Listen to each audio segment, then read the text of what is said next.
Hello everyone, I hope you are doing well. Today we will talk about how to fix or how to solve the problem of glitch. Just follow me step by step. Glitch on the application of Clapper.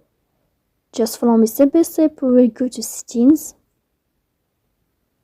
Then here on this page, we will go to apps, default apps, app settings.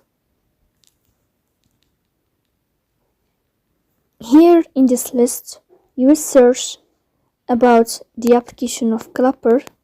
As you see like this, you will search about it, then you will enter to this application here. In this window, we will go to permissions first. You will check if all these permissions are allowed, like this: camera, microphone, music and audio, notifications, photos and videos. You can also here allow location to be sure that you will fix your problem. Here in this page, as you see of app info, we will go to force stop and then we click OK.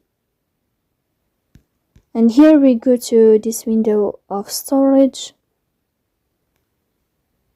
Then we click on clear cache like this, as you see here, clear cache. And then you will go to Play Store. You will search about the application of Clapper and you will update your app, or you can uninstall your app and you can install it again to fix that problem. But you should, or you can just update your app and then you will turn off your phone and you will restart your phone again to fix that problem of glitch. So that's all. Don't forget to support us by like and subscribe. See you next time and thank you for your watching and your attention.